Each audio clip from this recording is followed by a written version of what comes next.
Beleza, então. Boa noite. Sou Nelson Rodrigues.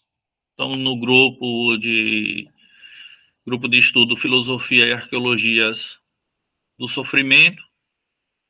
Primeira reunião sobre o livro Aceleração, a transformação das estruturas temporais na modernidade, do crítico social Hartmut Rosa. O Hartmut Rosa é doutor em Sociologia na Alemanha, faz parte aí da nova geração da Escola de Frankfurt, foi um orientando do Axel Honneth, do pensador sobre o reconhecimento. E essa é a obra mais, vamos dizer assim, mais conhecida, mais famosa do Hartmut Rosa, né? Que ele fala sobre um novo termo, que seria aceleração na sociologia, que hoje está se chamando, não só ele, mas outros estudiosos que tratam sobre a questão do tempo, né, chama de sociologia temporal, né, em que aborda as questões da aceleração, das significações do tempo, né, em que o ser humano, o homem, né, nessa modernidade, passa por um período em que, e aí, segundo a obra do Hartmut Rosa, de um estreitamento do espaço, né, em virtude de uma aceleração, né, do tempo, essa ressignificação temporal, e que, devido a esse fenômeno, vai surgindo novas formas de sofrimento, né? E, por causa disso, eu acho um livro extremamente contemporâneo, atual, faz uma crítica muito bem fundamentada sobre o neoliberalismo, o capitalismo e toda essa correria, né, entre aspas, do homem moderno e as consequências dessa aceleração. O livro está dividido em 4 partes, né, ou capítulos, e esses capítulos subdivididos, né? Primeiro capítulo trata da estrutura categorial de uma teoria sistemática da aceleração.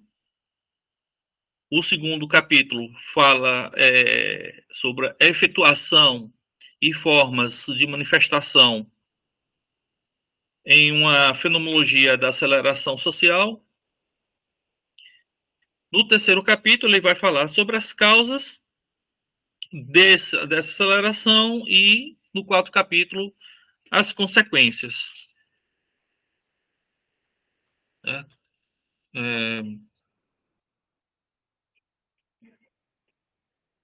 gente pode começar hoje nossa primeira reunião na introdução. E qual é o meu método? Leitura, né? Leitura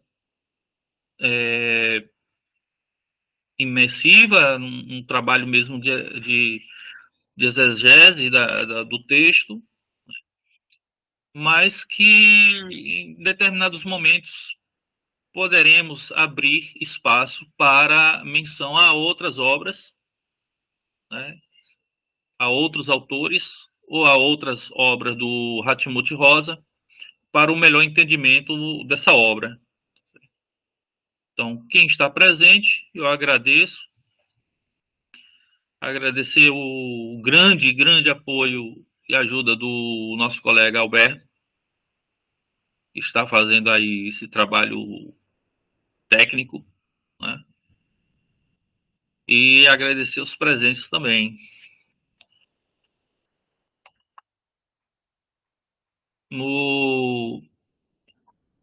no outro grupo que eu estava, geralmente a gente troca às vezes para leitura, tal.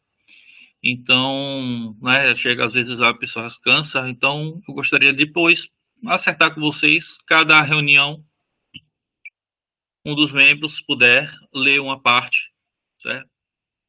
Do texto, e aí a gente vai discutindo, tá bom? Bom, primeiro tem um pequeno adendo, essa obra do Hatmuth Rosa procura resolver um problema, né? O que seria possível uma vida melhor, né? Como seria possível uma vida melhor, uma vida com mais qualidade? E o que é uma boa vida, né? Então, ele vai partir desse problema, né, dessa questão, e aí dessa questão ele vai dissertando e vai desenvolvendo a, a tese, né? E começa assim: escalada ou saída. O fim da estabilização dinâmica e o conceito de ressonância. O que é uma boa vida? E o que nos impede de levar essa vida? Porque a vida é sentida tanto na Europa quanto na América Latina, tanto na Ásia quanto na África. Apesar de todo o progresso técnico e de todo o bem-estar conquistado, mesmo entre as relativas afortunadas classes médias, como uma luta diária. Porque as pessoas sentem-se como hamster numa roda girada sempre mais velozmente, na qual o mundo se lhes opõe como uma lista de afazeres sempre mais longa, a qual só pode manejar sobre o modo da agressão, agressiono modus. Essas eram as questões que me estimulavam quando da relação desse livro. Uma vez que nos ocupemos com o problema da escassez e com o desejo da afluência temporal, inevitavelmente colocam-se tais questões, pois como queremos viver é apenas uma outra expressão para a pergunta: como devemos dispor de nosso tempo? O texto que constitui esse livro já tem entre mentes seus bons 14 anos. Desde então, meu pensamento se desenvolveu em duas direções. Primeiramente, o conceito processo de aceleração aqui exposto como sintoma e consequência da circunstância de serem as sociedades modernas capazes de se estabilizar apenas dinamicamente, de serem sistemática e estruturalmente dispostas a crescer, transformar-se e acelerar-se, sempre mais para poder conservar sua estrutura e estabilidade. Em segundo lugar, comecei a elaborar sistematicamente o conceito de ressonância, até aqui é apenas insinuado, como contraconceito à alienação, anti-friendum, e com ele a propor uma nova medida para a vida bem-sucedida. Então ele já está dizendo aqui, vai propor, né? Tem dois pontos aqui, né? Duas direções, uma com relação ao entendimento de processo, né? Que ele vai aí entrar um pouco na história da modernidade, né? Da mudança das estruturas sociais medievais para a modernidade. E, em segundo lugar, ele está colocando aí uma oposição ao conceito de alienação, um contraconceito que possa combater a alienação na modernidade, que seria o conceito de ressonância, que é um conceito que ele já aborda em uma outra obra, né? Depois dessa, ele desenvolve uma obra chamada de Ressonância, onde ele desenvolve, então, essa perspectiva de uma contraposição ao processo alienante da sociedade moderna, capitalista, né, neoliberal, e a sociedade da aceleração.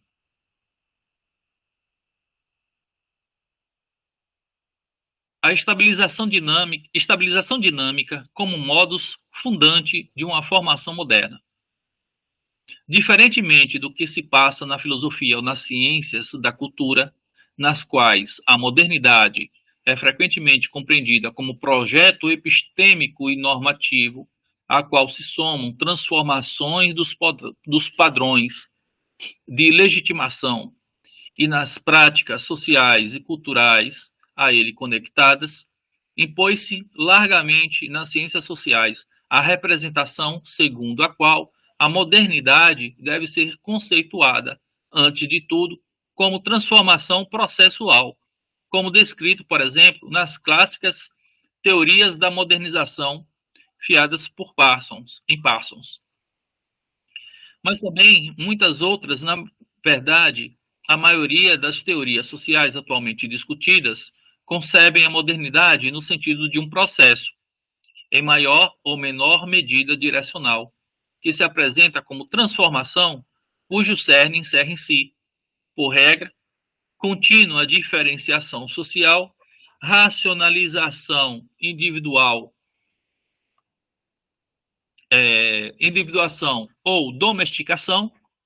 Aí seria a subjugação da natureza, né? Aí está falando aí daquele do projeto, né? Do projeto de cunho iluminista, né? Da saída do indivíduo de um estado de natureza para um estado moderno, né? Onde opera a racionalidade, opera a subjugação da natureza, né? Todo esse projeto da modernidade que tinha como um farol, né? Tirar as pessoas do sofrimento, né? Assim, o prometido, né?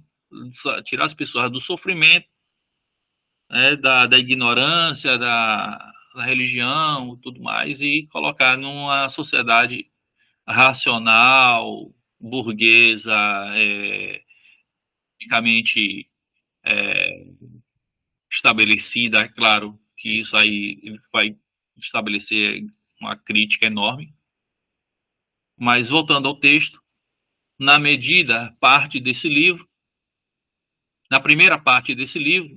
tentei demonstrar que as tendências transformativas aí identificadas e referidas deixam-se reunir sistemática e consistentemente sobre o conceito de aceleração social, de tal modo que um persistente processo de dinamização ou de estabelecer de um movimento sempre mais veloz.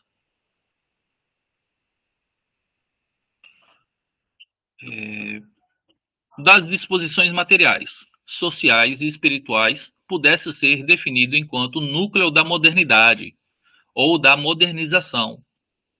De significado decisivo é o fato de que a lógica interna da dinamização, diferentemente do que sugere a metáfora de um projeto da modernidade, tornou-se entre mentes uma compulsão estrutural.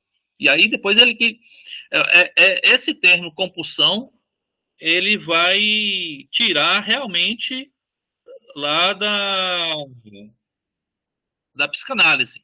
O Hartmut Rosa tem uma grande influência da psicanálise, assim como a grande parte dos críticos sociais, né, da escola de Frankfurt vai ter essa influência. Também lembrando aqui que eu estou lendo, tal, mas quem quiser comentar alguma coisa, certo, sobre o texto, pode falar, tal. Aqui é tranquilo nesse sentido, tá? Certo, professor, obrigado. Estou acompanhando o senhor aqui, o senhor é meu farol aqui no meio do meu mar de ignorância aqui, fique tranquilo, eu estou acompanhando de boas aqui. Valeu. Vamos lá. De significado decisivo é fato de que a lógica interna da dinamização, diferentemente do que sugere a metáfora de um projeto da modernidade, tornou-se entre mentes uma compulsão estrutural.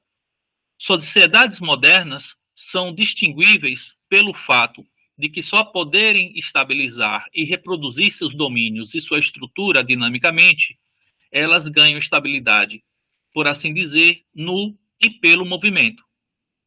Ou seja, que a sociedade contemporânea é uma sociedade marcada, né, pela não estagnação, pelo movimento contínuo e sempre aumentativo. Portanto, gostaria de propor aqui a seguinte definição: uma sociedade é moderna quando apenas consegue se estabilizar dinamicamente quando é sistematicamente disposta ao crescimento, ao adensamento de inovações e à aceleração, como meio de manter e reproduzir sua estrutura. Então, essa é a definição de modernidade. Assim, a tríade crescimento, aceleração e adensamento de inovações deixa de se compreender enquanto dimensões temporal, aceleração, material factual, crescimento e social, adensamento de inovações. De um único processo de dinamização, que por sua vez pode ser definido como aumento quantitativo por unidades de tempo. Essa última definição é exatamente a que lancei as bases da minha teoria da aceleração. Tem uma nota aqui que ele vai dizer que, na sequência, adotou-se em geral a tradução do termo alemão Steigung por aumento. Por vezes, termos como avanço ou crescimento soam mais naturais em determinados contextos. Entretanto, para preservar a constância do uso do termo alemão, tal como pretendido pelo autor e presente no original, aumento será, via de regra, a alternativa empregada. Nota do tradutor, né? Continuando. Pelo fato de esse conceito abrangente de aceleração privilegiar, no entanto, a dimensão temporal em relação às outras, isto é, pelo fato de tornar as consequências material, factual e social quase invisíveis, prefiro me utilizar daquela tríade conceitual referida, pois, sobretudo, a compulsão material ao crescimento das sociedades capitalistas modernas se revela em face da crise ecológica do século XXI, evidenciada uma consequência problemática da estabilização dinâmica. A vantagem indiscutível de tal definição processual e, ao mesmo tempo, referida pela lógica estrutural, constitui-se no fato de não derivar daqueles juízos prévios, normativos e coloniais que não apenas pesam sobre a ideia de um projeto de modernidade, como também sobre as teorias clássicas e algo teleológicas da modernização, né? Então, aqui ele está fazendo uma crítica a essas duas formas de pensar, né? Uma primeira, a crítica à questão da ideia normativa, né, de uma sociedade operada pelos processos normativos. Aí uma crítica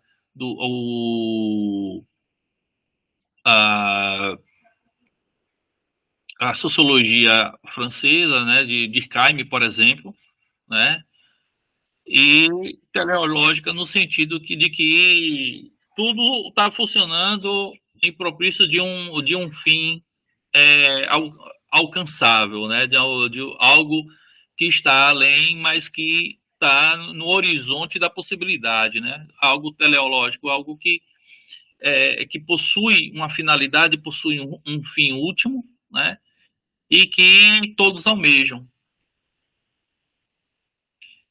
Da modernização e mesmo sobre a identificação de modernização com racionalização, diferenciação, individuação ou subjugação progressiva da natureza no sentido da razão instrumental.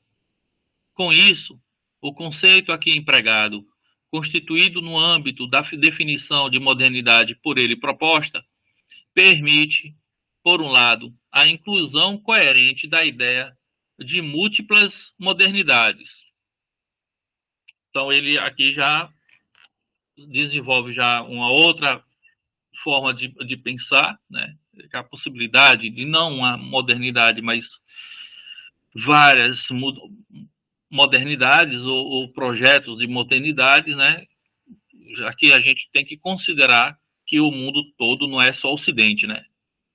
Temos aí outros projetos de outras formas de civilização, né? Não são constituídos ou até mesmo decididamente negados, ou ainda onde aquelas tendências postuladas de individuação, de racionalização, de diferenciação funcional não se desenvolvem ou se mostram reversíveis. Por outro lado, a definição de modernidade dada pela ideia de estabilização dinâmica evita os casos de arbitrariedade. Fala de algumas abordagens, como as do pós-colonialismo, as quais, embora demonstrem sua significância com argumentos convincentes, não são mais capazes de revelar a unidade de movimento que se encontra por detrás dessa diversidade. Modernidade, nesse sentido, só pode ser empregado como cifra vazia ou concepção epocal definida cronologicamente, mas completamente sem substância. Sobre o conceito de estabilização dinâmica, sociedades modernas e não modernas podem ser criticamente e independentemente de sua ordenação histórica distinguidas. É evidente que, sob o preço da possibilidade de, dessa forma, mesmo a sociedade manifestamente pré-moderna poder ser classificada como moderna. Naturalmente, apresenta-se aqui uma indefinição conceitual. O que significa manter status quo através de aumento? Não se trata de uma contradito em adjecto? Aumento não significa necessariamente uma transformação do status quo? O que é, portanto, estabilizado e o que é aumentado? De fato, já em aceleração, lidei com essa pergunta e me utilizei do conceito de paralisia frenética, que remonta a Virílio. O Virílio é um autor que ele tem uma obra da qual ele fala sobre a questão do espaço, né, na modernidade, que talvez em algum momento a gente tenha que ler alguma coisa sobre ele. Recorrer lá a ele, beleza. Para dar expressão à complementaridade entre compulsão, a transformação e tendência ao enrijecimento. De forma resumida, minha resposta aponta que, com reprodução estrutural e estabilização do status quo, 3 níveis da formação social moderna são referidos. Em primeiro lugar, trata-se da ordem institucional fundante, isto é, aquilo que também se pode designar como instituições base. A economia de mercado capitalista concorrencial, a democracia política, o regime de Estado social, mas também os sistemas da ciência e educação. Então, são pilares, né, que ele vai discutir mais adiante cada um desses pontos. O quanto todas essas instituições caem sob pressão quando, por exemplo, o crescimento não ocorre por longos períodos, pode ser hoje estudado de forma instrutiva na crise sistêmica do sul da Europa, sobretudo na Grécia, mas também em desenvolvimentos no Brasil ou na Argentina. Não se trata com isso da manutenção de elementos ou regras institucionais particulares, mas da estabilização da ordem institucional enquanto tal. Em segundo lugar, reproduz-se também na e pela lógica de aumento a ordem social estrutural, socioestrutural, isto é, o modelo de estratificação socioeconômica de classes e camadas. A isso se conecta, em terceiro, a lógica operacional de acumulação e alocação sociais. O que principalmente se estabiliza dinamicamente é a própria lógica de aumento. Por trás e para além de todas as transformações materiais, substanciais e até mesmo institucionais, mantém-se inalteradas a compulsão ao aumento e a lógica da concorrência. Que ele está desenvolvendo, né, essa parte da aceleração, e um dos uma das instâncias desse processo acelerativo é justamente o constante aumento, né? O aumentar a produção, Uhum. aumentar a velocidade, sempre o aumento, ela está dentro dessa fundamentação teórica da aceleração. Certo. O invólucro de aço, que outrora Max Weber acreditou ter identificado por trás da agitação e dinâmica da modernidade, é formado essencialmente pelo imperativo da tríade crescimento, aceleração e inovação. Isto é, através da compulsão a crescer, torna-se mais rápido e ser capaz de transformar-se.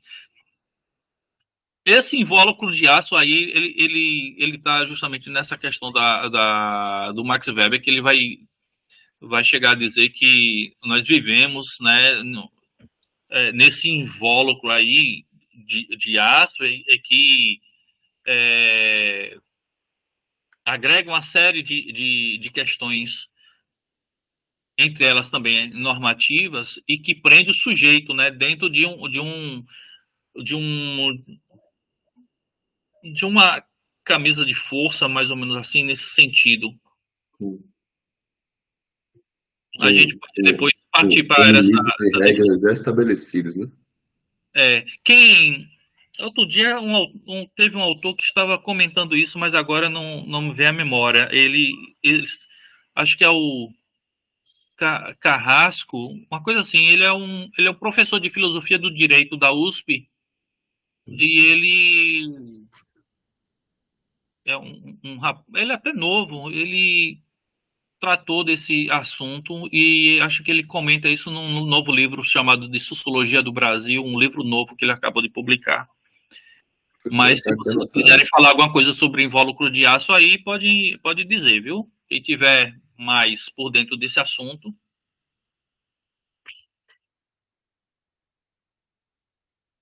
Não? Então vamos continuar. Não, Bruno, que é isso? Eu tô fora.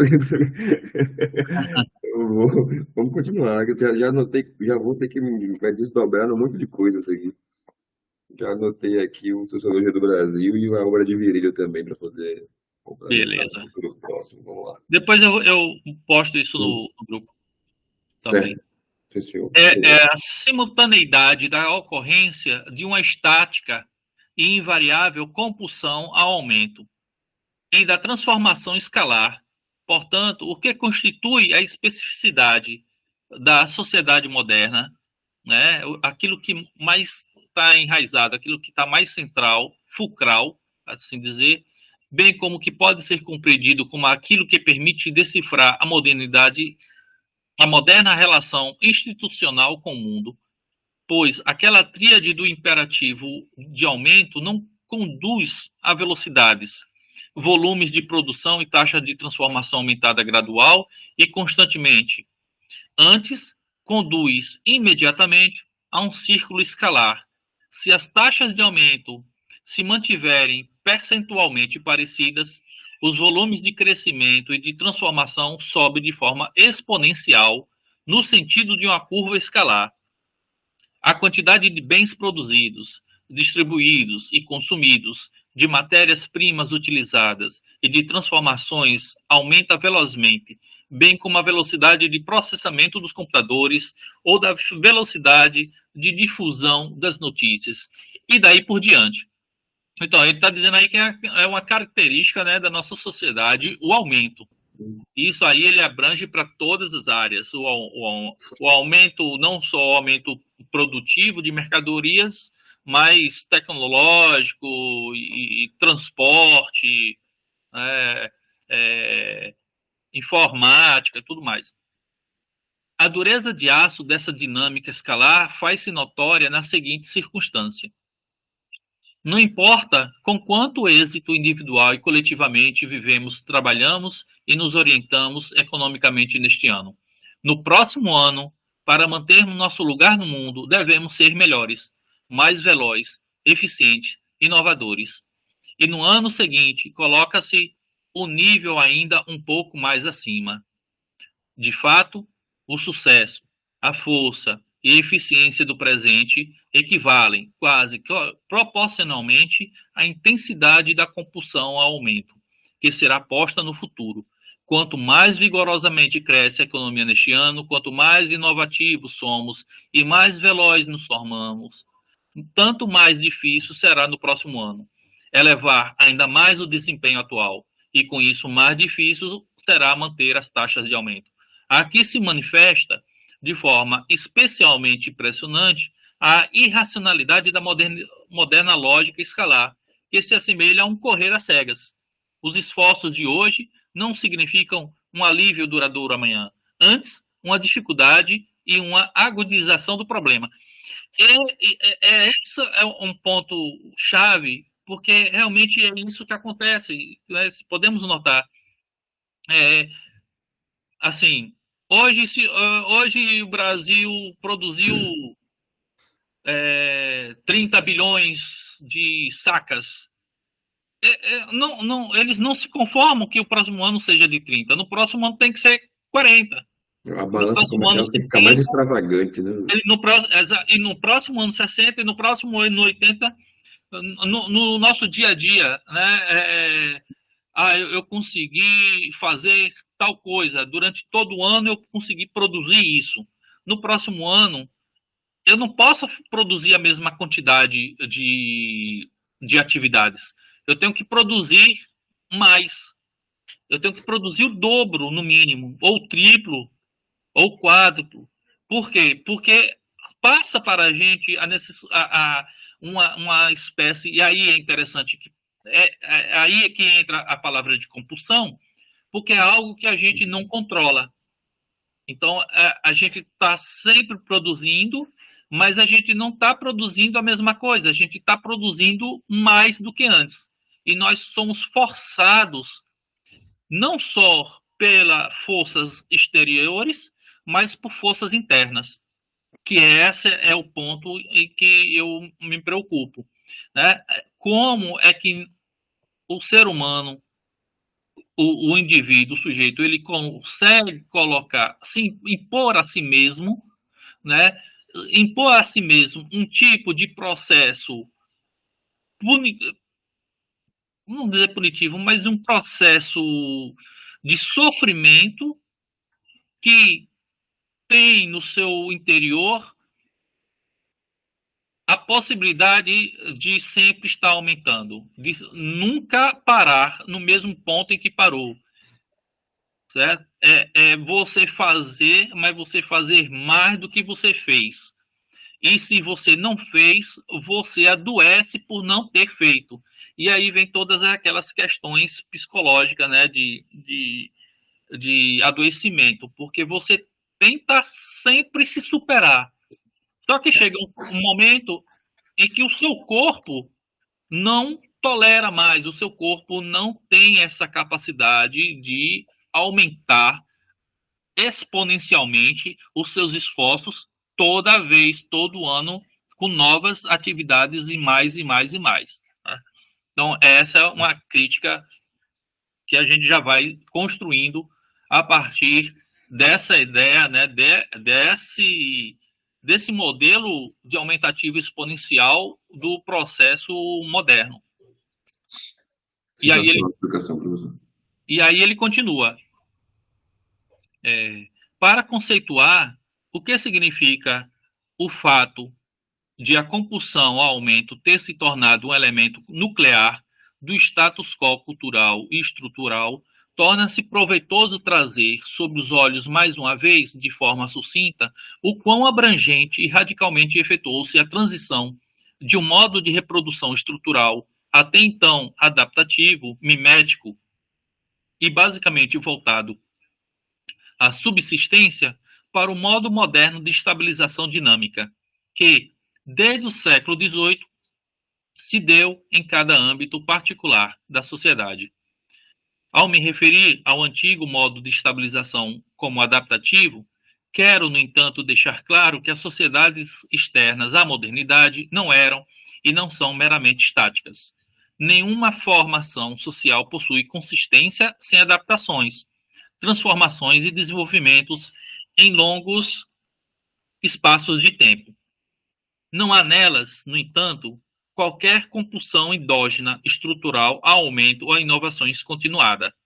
Então, ele vai aqui fazer um parêntese, né? Ele vai dizer, não é todas as sociedades que estão nesse estado acelerativo como o nosso, desculpa, existe bolsões, né? Que ele, numa outra obra, ele vai falar sobre espaços de inércia, como assim dizer, em que determinadas comunidades, exemplos, tribos de nativos, né, em determinadas localidades, eles ainda têm uma comunidade que funciona, claro, dentro de suas adaptações, transformações próprias, mas com esses espaços de tempo ainda alargados. Não o nosso, o nosso é o contrário. O nosso, na modernidade da aceleração, o espaço está diminuindo, né? Mas existe ainda alguns bolsões de inércia. Não há nelas, no entanto, qualquer compulsão endógena, estrutural, aumento ou inovações continuada. Transformações se efetivaram e se efetivam nelas como reação a transformações no ambiente circundante e a desafios por ele impostos. O que ocorre por meio de mudanças climáticas, catástrofes naturais, guerras ou doenças, ou ainda como consequências de descobertas e desenvolvimentos casuais e contingentes. Que esse rearranjo tenha conduzido, ao menos no contexto atlântico europeu, por sua vez, a um desacoplamento ou a liberação das lógicas internas de cada função social específica em relação aos padrões tradicionais e religiosos que as direcionavam, estabilizavam e legitimavam, me parece algo quase indiscutível. Não sei como a escrita alemã, né, tem esses longos parágrafos que, se a gente não tiver cuidado, a gente se perde. Parece que eu estou lendo um texto do Kant. São parágrafos bem longos, assim. Eu digo, peraí, não vai acabar, não? Aí tem, entre uma vírgula e outra, ele explica uma coisa e volta. Eu digo, peraí. E aí ele continua. Autonomização e dinamização das esferas sociais ocorreram, por assim dizer, de mãos dadas, de modo que parecem ser dois lados da mesma moeda. Dito de outro modo, a dinamização econômica, social e cultural da sociedade convulsionou e transformou a ordem tradicional religiosa e estaticamente fundada. Esse processo pode ser investigado de modo instrutivo nas já tematizadas esferas de valor e funcionais da economia, da ciência e da política. Em todas as três dimensões, emergiu entre o século XVII e XVIII, ou entre o século XVII e XIX, em várias regiões do mundo, uma nova ordem institucional que substituíra o modo adaptativo por um modo de estabilização dinâmica. Talvez isso valha o mais evidentemente para a ordem econômica moderna capitalista, diferentemente das formas econômicas consuetudinárias orientadas pela subsistência e pelo atendimento de necessidades. As economias capitalistas são estruturalmente direcionadas não apenas à continuação ininterrupta do processo de circulação de capitais, mas antes à aceleração e aos impulsos e ao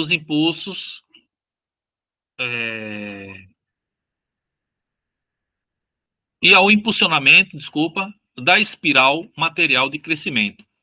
Essa compreensão determina, por exemplo, o postulado de Marx, segundo o qual o processo de aumento, DMD, torna-se o sujeito dinâmico da história, um sujeito que até então, até mesmo, impele a burguesia para frente. Marx Engels, 86, Dorles, Rosa, 2009. Mas também a máxima de Max Weber, de que o capitalismo é a força mais destinadora de nossa vida moderna, pois transformou e dinamizou, no sentido da ética protestante, o modo de condução da vida, o ethos e o hábitos do homem moderno, de modo que são direcionados à contínua otimização, racionalização e eficiência. Daí derivam de um lado, a compulsão ao crescimento econômico de todas as formações capitalistas conhecidas, de outro, no entanto, também a perpétua aceleração técnica no sentido da progressiva compreensão espaço-temporal, identificada por David Harvey, e, por fim, a compulsão à contínua inovação social. E a inovação social, uma dessas instâncias, né? O Sim, estabelecimento do modo da estabilização dinâmica se dá, no entanto, não apenas através da pressão inovativa economicamente gerada. Esse modo resulta também da transformação da esfera política e da produção científica, que possui uma lógica interna, no contexto europeu, impulsionada sob a forma de projeto. A mudança fundamental se deixa observar, de fato, já no nível conceitual. A mais alta autoridade em questões epistemológicas e de conhecimento foi concedida no século XVIII. As ciências que já não administram, asseguram ou transmitem um conhecimento estabelecido, herdado ou revelado pela tradição e sua autoridade. Ao contrário, desenvolvem e recriam um conhecimento em projetos e programas de pesquisa sempre novos. A ordem do conhecimento da modernidade se apoia, portanto, não sobre fundamentos estáticos, mas dinâmicos. Todas as abordagens de ensino são, em princípio, possíveis de revisão. A disputa pela falsificação de teorias, de falsification Strechen, se torna um motor do desenvolvimento científico. Ao contrário do sábio ou do sacerdote pré-moderno, o cientista não ministra, reafirma ou possui, entre aspas, um saber assegurado ou uma fonte imaculada. Ele cobra sua autoridade da pesquisa, portanto, da permanente conquista de novos territórios. A esperança própria à modernidade nascente, de que dessa forma se poderia ganhar novamente um universo de conhecimento fixo, e que é uma forma final definitiva da ordem dos saberes, enquanto o resultado dos processos dinâmicos da pesquisa poderia emergir, acabou por se retirar. E isso ocorreu à medida que os passos seguintes da modernidade conduziram à habitualização da noção de que ser cientista significa sempre postular novas questões e sempre obter novas respostas. O processo de pesquisa se mostra como algo infindável. Então, vou parar por aqui um pouquinho, né? sim. E queria saber dos presentes, né? Se vocês querem pontuar alguma coisa, pontuar alguma questão, vocês querem falar sobre alguma coisa, sobre algum ponto. Esses 10 últimos minutos, mais ou menos assim. Essa última parte é interessante. Ele vai, inclusive, ele vai mencionar sobre o processo dinâmico, né, das instituições de ensino superior em sempre querer acelerar os afazeres, né, as atividades acadêmicas. Então, ele vai criticar, por exemplo, em que determinadas instituições um professor é forçado a fabricar, né, ou fazer 4, 5 artigos em um ano. Ele dá Porque prazo para a pessoa produzir, né? assim determina tal instituição, e ele sempre nessa compulsão, né, de estar sempre fazendo mais. E aí o Hartmut Rosa critica porque na maioria das vezes desses artigos não tem nada de novo, não há nada de novo no horizonte, porque começa a se fazer artigos mais por uma necessidade burocrática da instituição do que realmente por uma pergunta, uma questão relevante e que precisa, para essa questão ser respondida, um determinado tempo para o profissional fazer a pesquisa com mais cuidado, né? Com recurso adequado, né? Isso, e no final produzir realmente um artigo com qualidade.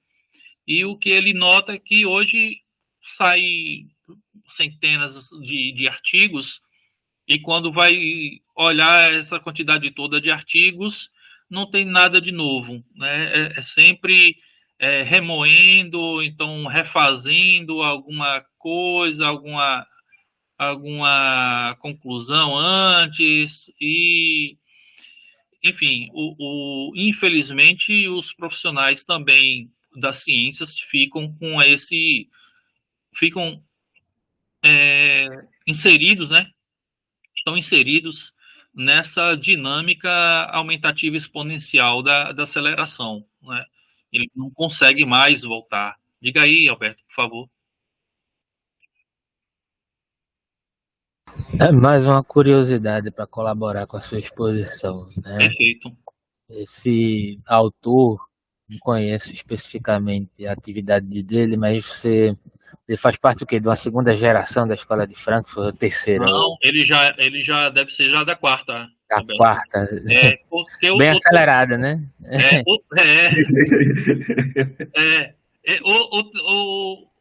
O terceiro, o orientador dele, né, o Axel Honneth, já foi da terceira geração, foi da quarta, da terceira, eu acho, né? Ele foi um dos últimos diretores da escola de Frankfurt. Então, Hartmut Rosa já vem dessa geração agora atual. É relativamente novo o pesquisador. Não, é porque só para situar, né, a questão das gerações da escola de Frankfurt.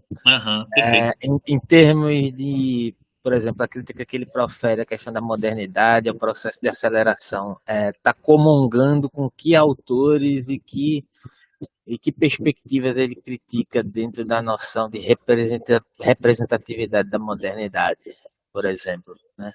Tem alguma coisa passando aqui, né? Isso. Peraí, com licença. Desculpa.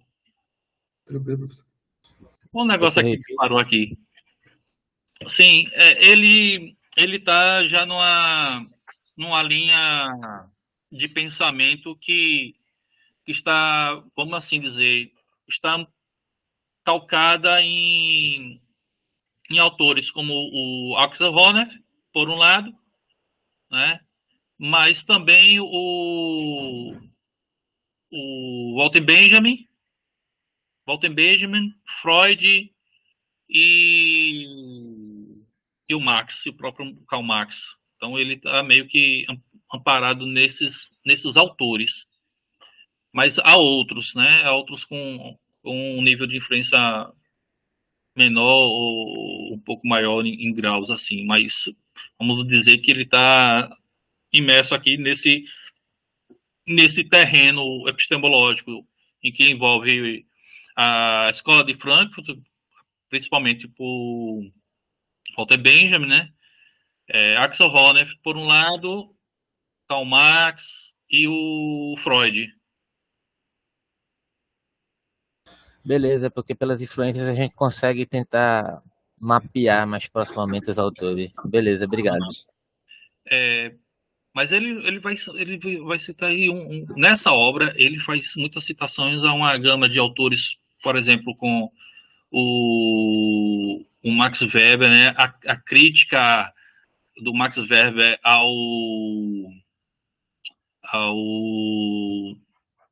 às religiões, né? O processo naquele livro A Ética Protestante, né? Ele tem uma parte ali que ele está bem calcado no Max Weber, né? Ele vai dizer que a ética do capitalismo, ela realmente está toda amparada dentro da ética religiosa protestante, né?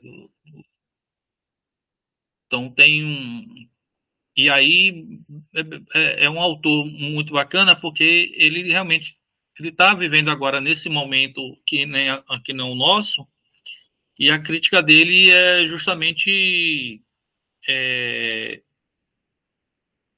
uma crítica ferraz ao modo de vida que nós temos, né? E as consequências desse modo de vida, né? Esses novas formas de sofrimento em que o ser humano está imerso e não se vê em condições de sair, né? Porque tem que mudar toda a estrutura na qual nós estamos presos, né? Nessa redoma aí, nessa carapaça de aço aí do Max Weber. Max Weber. Professor, e ele vai propor uma saída? Ele vai propor uma saída, ele vai propor, na verdade, ele tem uma outra obra, que é a obra chamada de Ressonância, né? E a ressonância é que é o conceito que vai se contrapor ao de alienação. É justamente para combater que nós estamos nesse processo alienante, né, da aceleração. Ela é alienante, né, porque nos tira de um locus de crítica, né, nós estamos tão imersos nessa aceleração que a gente quase que nem percebe. E aí a gente fica nessa compulsão aumentativa, né, de sempre fazer mais. Nós nunca estamos, nós nunca acabamos. É uma sensação de que as coisas estão inacabadas e que a gente tem que fazer mais e o próximo ano temos que superar aquilo do ano passado, né? É o que esse pessoal do coach trabalha, né? Você sempre não está satisfeito, tem que sempre fazer mais. E mais em menos tempo, né? E a gente é cobrado por isso também, né? Mais em menos tempo, né? É exatamente isso. Há um estreitamento do espaço, né? Em que antes a gente tinha, por exemplo, ele vai falar sobre de antigamente você tinha o antepassado que era tipo marceneiro, aí o filho continua marceneiro e o neto continuava na mesma profissão, marceneiro, durante um grande espaço de tempo, e só na quarta, na quinta geração que vai modificando. Agora não, a gente tem um espaço muito menor e que, às vezes, até uma mesma pessoa ela muda constantemente de profissão, porque aquela outra profissão já não te sustenta. Você sustenta ou a pessoa está procurando mais dinheiro? Então, exatamente. Deixa eu ver quem está falando aqui. Quem é fã de Benjamin é o leitor. O Benjamin, mas o Benjamin é massa, né, velho? Mas não necessariamente reivindico. Você já ouviu falar do aceleracionismo? O Alberto, nem sei, acho que não. Leitor subversivo. Gosto de Benjamin, não gosto de Frankfurt. Escola de Frankfurt tem alguns que eu também não gosto. Habermas mesmo eu não gosto. Eu acho que o Habermas ele tem excelentes, ele faz excelentes diagnósticos, mas o problema é que ele peca nas soluções. Tá? Aí eu acho ele um pouco ingênuo.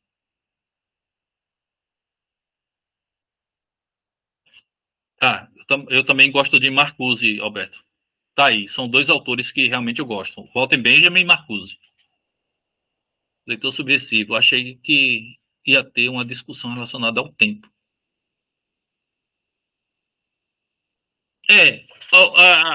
O tempo aqui ele está em outra ótica diferente da Rita Kell. A Rita Kell ela está estritamente se mantendo ali na linha puramente psicanalítica, né? Aqui está mais engloba questões um pouco mais de macroeconomia, macropolítica também. Também concordo, Alberto, sobre a questão do Adorno, né, do Adorno ser um pouco excludente. Concordo com você. Deixa eu ver aqui. Habermas tinha que escrever livros mais curtos, também acho.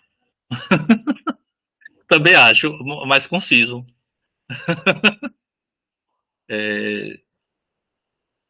Sobre... Você tem discussão nesse livro sobre o que, Alberto? Pode falar. Sobre temporalidades? Porque o leitor colocou, eu achei que ia ter uma discussão sobre o tempo. Ele discute essa questão no sim, decorrer desse livro. Ele vai falar. O tempo é justamente o problema, né, dessa aceleração. A aceleração justamente trabalha com o tempo. Mas nesse tempo social que dá margem para para questões psicológicas, né? As consequências psicossomáticas que esse tempo, né? Isso que a gente entende hoje como esse tempo da aceleração, né? Social, o que é que ele vai acarretar.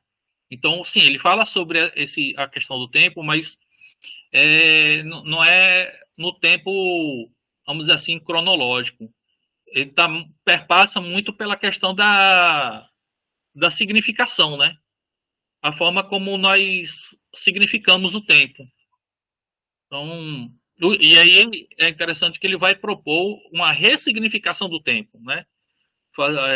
Com a teoria da ressonância.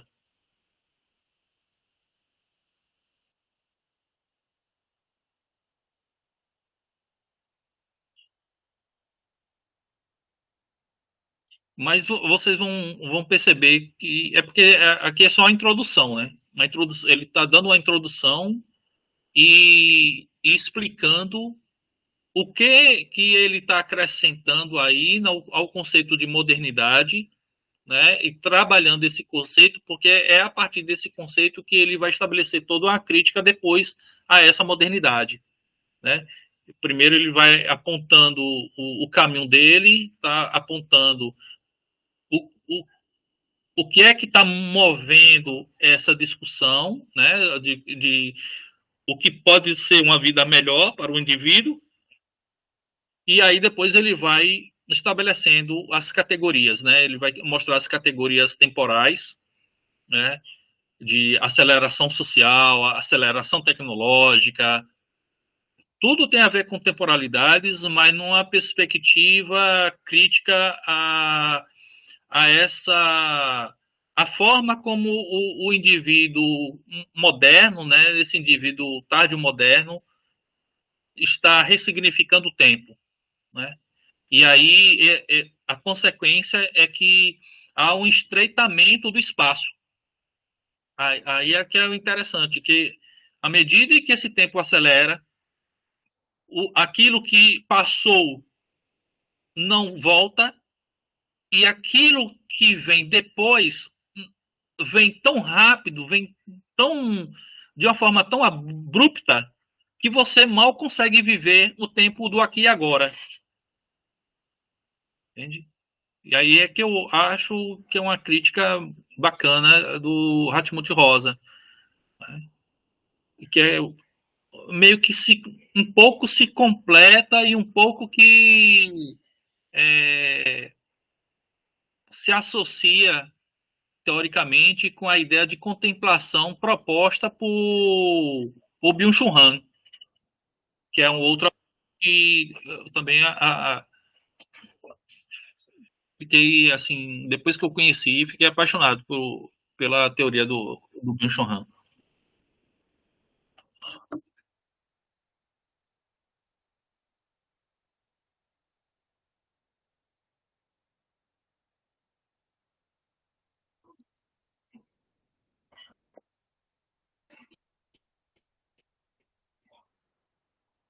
Pode. Querem falar? Não, professor, obrigado pela aula, sensacional. Alberto, obrigado pelo projeto. Então, eu pensei que tinha travado porque o senhor parou, mas realmente o senhor parou. Eu parei para esperar vocês quiserem comentar alguma coisa. Não, tranquilo, professor. Beleza. Obrigado. Então, eu acho que a gente pode parar por aqui, né? O que você acha, Beto? Então, próxima, então, quando chegar na parte mais próxima a Benjamin, eu comento. Tá.